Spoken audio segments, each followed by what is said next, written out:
Nicolas Maduro, Venezuela's embattled president, presides over a nation rich in oil but mired in crisis.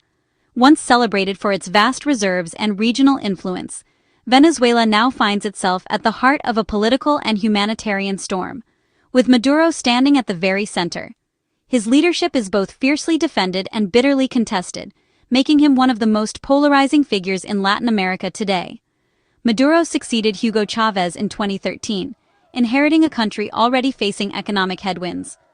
But under his rule, Venezuela has experienced a dramatic collapse. Hyperinflation, food and medicine shortages, and the largest mass migration in the region's history. Millions have fled, seeking safety and opportunity abroad, while those who remain struggle daily to survive. His presidency has been marked by fierce international controversy and deepening domestic unrest. Many Western and Latin American countries, including the United States, refuse to recognize Maduro as Venezuela's legitimate leader. They accuse his government of rigging elections, silencing dissent, and committing widespread human rights abuses. International organizations have repeatedly condemned his administration, and sanctions have further isolated Venezuela from the global community. In response, the U.S. and its allies have thrown their support behind opposition candidate Edmundo González, who has become a symbol of hope for many Venezuelans. He works closely with Nobel Peace Prize nominee Maria Corina Machado, a prominent voice for democratic change. Together, they represent a movement determined to restore democracy and rebuild the nation's shattered institutions. Maduro's grip on power is rooted in his control of the military and key state institutions. He presents himself as a defender of Venezuelan sovereignty, often blaming foreign powers for the country's woes and warning of imperialist threats. This narrative has helped him maintain loyalty among the armed forces and segments of the population. His supporters see international pressure as illegal intervention, rallying around Maduro as a symbol of resistance. Meanwhile, critics blame him for Venezuela's economic and social unraveling, pointing to corruption, mismanagement, and repression as root causes of the crisis. The country remains deeply divided, with families and communities often split by their loyalties. Despite mounting sanctions and diplomatic isolation, Maduro has managed to cling to power through a web of strategic alliances. He has forged close ties with countries like Russia, Turkey, and Cuba, securing economic and military support that has helped his government weather international pressure. For ordinary Venezuelans, daily life is a constant struggle. Shortages of basic goods, skyrocketing prices, and a collapsing healthcare system have left millions in a state of uncertainty. Many families rely on remittances from relatives abroad, while others turn to informal markets just to get by. The world's focus on Maduro is about more than just one man. It's about the fate of nearly 30 million people whose lives hang in the balance. The choices made in Caracas ripple across the region, affecting neighboring countries and shaping the future of Latin America. The question of Maduro's exit, whether it comes peacefully through negotiation or through force, remains central to resolving Venezuela's crisis. The stakes are high, and the path forward is uncertain, with both hope and fear shaping the nation's outlook. As Venezuela stands at a crossroads, the nation's future, and that of the entire region, hangs in the balance, waiting for the next chapter to unfold. The U.S. has made its stance clear. Maduro must go. Washington recognizes Edmundo González as the legitimate president, shaping its policy of maximum pressure, sanctions, diplomatic isolation, and support for the opposition. The U.S. targets Venezuela's oil and finances, aiming to cut off Maduro's revenue and force negotiations. Millions of Venezuelan refugees have destabilized neighboring countries, adding urgency to the crisis. Officially, the U.S. seeks democracy and relief for Venezuelans, but critics argue oil interests also drive its actions.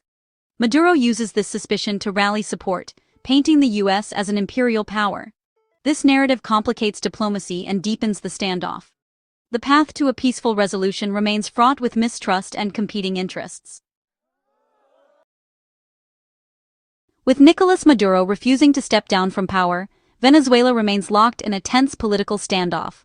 Despite mounting international pressure and growing unrest at home, Maduro has shown no signs of relinquishing his grip on the presidency. In response, the United States is weighing a controversial and delicate solution, offering Maduro safe passage into exile. This proposal is being discussed at the highest levels of government, as officials search for a way to break the deadlock without sparking further chaos. The plan would involve negotiating Maduro's voluntary departure in exchange for immunity from U.S. prosecution, a so-called golden bridge that would allow him to leave peacefully rather than face arrest or prosecution. The hope is that this approach could prevent bloodshed and speed up a peaceful transition of power. Countries like Russia, Türkiye, or Cuba have been floated as possible destinations for Maduro, given their history of offering refuge to political leaders. By presenting exile as a safer alternative to the risks of arrest or a violent overthrow, U.S. officials aim to persuade Maduro that leaving voluntarily is in his best interest, and in the interest of Venezuela's stability. But the idea is deeply divisive. Critics, especially Venezuelans and human rights advocates, argue that granting Maduro immunity would allow him to escape justice for alleged crimes, and could set a dangerous precedent for future leaders accused of abuses. The debate has become a flashpoint, pitting the urgent need for immediate peace and stability against the long-term demand for accountability and justice.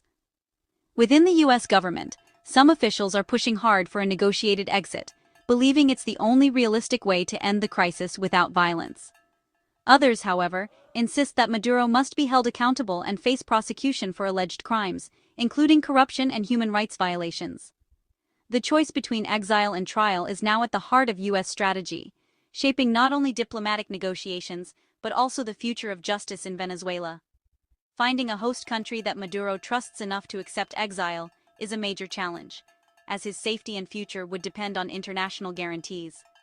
Whatever the outcome, the decision will have lasting consequences for Venezuela's future, the region's stability, and the global conversation about justice and accountability for leaders accused of wrongdoing. Some in Washington reject safe passage, demanding Maduro face U.S. charges of narco-terrorism and corruption. They argue justice for Venezuela's suffering requires a public trial, not a comfortable exile. Arresting Maduro would be risky, likely requiring a covert operation and risking international backlash. Such a move could spark violence and diplomatic fallout, isolating the U.S. The threat of prosecution is the stick to the carrot of exile. This dual strategy, negotiated exit or trial, gives Maduro a stark choice. But internal divisions in U.S. policy create uncertainty. The world watches to see which path will prevail. The United States has recently deployed a formidable naval force just off the coast of Venezuela, officially under the banner of Southern Spear, a large-scale counter-narcotics operation. This move marks one of the largest U.S. military presences in the Caribbean in decades, raising eyebrows across the region and beyond. The arrival of the USS Gerald R. Ford, America's most advanced aircraft carrier, along with a powerful escort fleet and thousands of troops, sends an unmistakable message to Caracas and the Maduro government. The U.S. is watching, and it's ready to act if necessary. While the Trump administration publicly maintains that it does not seek open conflict or war, the sheer scale and visibility of this show of force is designed to put maximum pressure on Nicolas Maduro's regime, without crossing the line into direct military engagement. U.S. forces have already carried out several high-profile strikes on suspected drug-running boats, resulting in casualties and further escalating tensions in these already volatile waters. These operations are as much about sending a message as they are about stopping narcotics. Behind the scenes, covert CIA actions have reportedly been authorized, blurring the line between traditional interdiction and a more aggressive military campaign. Intelligence gathering and clandestine missions are now a key part of the U.S. strategy. The operation has effectively constricted Maduro's regime at sea, limiting its options and keeping Venezuelan military commanders on constant alert, unsure of what the U.S. might do next. Is this massive deployment truly just about stopping drug trafficking, or is it a calculated prelude to something bigger, perhaps even intervention? The ambiguity is no accident. It's a deliberate part of the U.S. strategy. The military buildup serves not only as a strategic deterrent, but also as a powerful psychological tool, keeping adversaries guessing and allies reassured. For Maduro, every move now carries new risks. He must constantly weigh the dangers of defiance against the threat of U.S. intervention, knowing that any misstep could have serious consequences for his regime. As the world watches, the entire Caribbean region remains on high alert, uncertain of what the next chapter will bring. Colombia's President Gustavo Petro has condemned the U.S. military buildup, accusing Washington of using the drug war as a pretext to control Venezuela's oil. Petro's criticism taps into Latin America's long history of U.S. interventionism, fueling regional mistrust.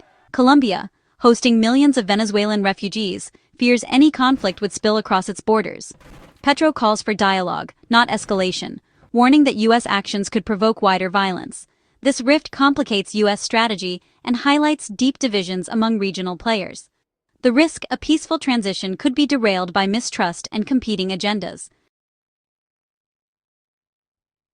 The standoff at the Argentine embassy in Caracas is a vivid symbol of Venezuela's turmoil. 6 opposition members, including Maria Corina Machado's campaign manager, have sought refuge there since March 2024. Maduro's government has cut off water and electricity, pressuring them to surrender and punishing Argentina for sheltering them. The regime refuses to grant safe passage, violating diplomatic norms and drawing international condemnation. The embassy crisis highlights Maduro's strategy of criminalizing dissent and ignoring international law. It's a microcosm of the broader conflict, where rights are trampled and diplomacy is tested. The fate of these 6 has become a rallying point for international concern. Their plight underscores the immense challenges facing any negotiated solution. As the world debates Maduro's exit, another question looms. What happens after he's gone? U.S. officials are sketching out post-Maduro plans, lifting some sanctions, seeking IMF and World Bank aid, and possibly using private security to stabilize the country. Venezuela's infrastructure and oil industry are in ruins, requiring massive investment and expertise. Critics warn current planning is thin, risking chaos if a power vacuum emerges. A new government would inherit a polarized, desperate society and a hollowed-out state. Without quick improvements, instability could deepen. The risk of a failed state, rife with crime and corruption, is real. The uncertainty of the day after haunts Venezuela's future. Venezuela stands at a crossroads, its fate tied to Maduro's future. The U.S. leads a coalition demanding his departure, using sanctions, diplomacy, and military pressure. 2 options dominate: a negotiated exile for Maduro, or his arrest and trial on criminal charges. The international community is divided, with some fearing U.S. motives are more about oil than democracy. The embassy standoff in Caracas is a daily reminder of the regime's intransigence. Even if Maduro leaves, rebuilding Venezuela will be a monumental challenge. Without a solid plan, the power vacuum could lead to greater chaos. For now, Venezuela waits, its future uncertain, the world watching.